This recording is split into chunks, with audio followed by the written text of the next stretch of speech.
Jelang pergantian tahun 2021, jumlah konsumen daging acap kali mengalami peningkatan. Di salah satu swalayan di Jakarta Barat ini misalnya, jumlah pembeli protein hewani meningkat hingga 20% dari hari biasanya. Biasanya untuk Natal dan Tahun Baru, karena biasanya itu hari keluarga ya Bu ya, biasanya banyak semua rata-rata pada kumpul, apalagi di masa Covid ini kayaknya lebih banyak orang lebih keluarga, homey atau family-nya lebih diutamakan, jadi kualitas ketersediaan kami juga bertambah dan customer-nya juga ada peningkatan seperti dari hari biasa. Iya. Sekitar 20% sampai 25% ya. Iya. Permintaan yang tinggi otomatis membuat jalur distribusi daging dan produk protein hewani lainnya menjadi padat. Maka dari itu, Kementerian Pertanian melalui Direktorat Jenderal Peternakan dan Kesehatan Hewan melakukan pengawasan ekstra sebelum tahun baru.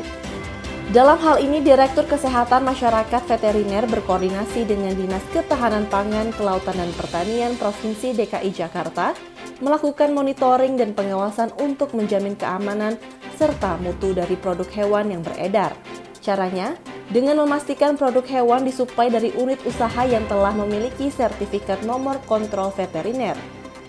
Kalau produk hewan itu penjaminan keamanannya dalam undang-undang itu kan semua harus dijamin keamanannya. Bukti bahwa pemerintah itu ada atau menjamin produk itu ya biasanya di produk itu ada NKV-nya. Nanti lihat aja di telur, nah kebetulan itu telur, nanti lihat aja ada nanti NKV. Itu menunjukkan bahwa unit usaha itu sudah dalam pembinaan dan pengawasan pemerintah. Karena mereka lah yang harus punya hak untuk mengedarkan produk yang dijamin keamanannya. Langkah untuk mengawasi peredaran daging pun tak main-main. Tindakan tegas juga dilakukan untuk terus menjamin keamanan dan mutu daging yang akan dikonsumsi masyarakat. Pada hari yang sama, Direktur Kesmafet beserta pemerintah setempat memusnahkan barang bukti daging babi ilegal yang tidak bersertifikat sebanyak 1,3 ton di Jakarta Barat. Daging ilegal tersebut merupakan hasil pengawasan Dinas Ketahanan Pangan, Kelautan dan Pertanian Provinsi DKI Jakarta bekerja sama dengan Korwas PPNS Polda Metro Jaya yang akan diedarkan ke daerah Jabodetabek. RPH babi kapuk ini adanya satu-satunya di DKI Jakarta dan sekitarnya. Artinya apa? Artinya semua daging babi yang beredar di DKI Jakarta dan sekitarnya harusnya berasal dari potongan yang ada di RPH. Kebutuhan sesuai dengan data itu pasti di atas 1.000 ekor.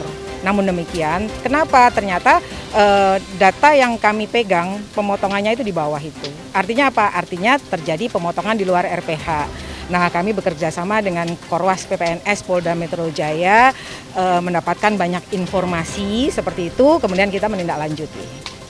Produk yang dihasilkan itu benar-benar sudah memenuhi persyaratan yang dituangkan dalam payung hukum yang sudah kita buat. Itu sebenarnya. Sekarang tinggal daerah apa memanfaatkan hal itu atau tidak.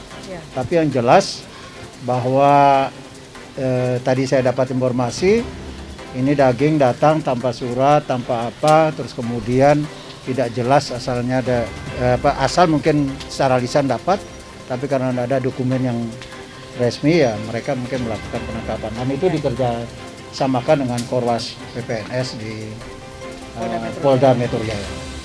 Tindakan ini merupakan upaya pemerintah pusat, yakni Kementerian Pertanian dan pemerintah daerah dalam mengantisipasi produk protein hewani yang dapat merugikan masyarakat, utamanya jelang Natal dan Tahun Baru ini.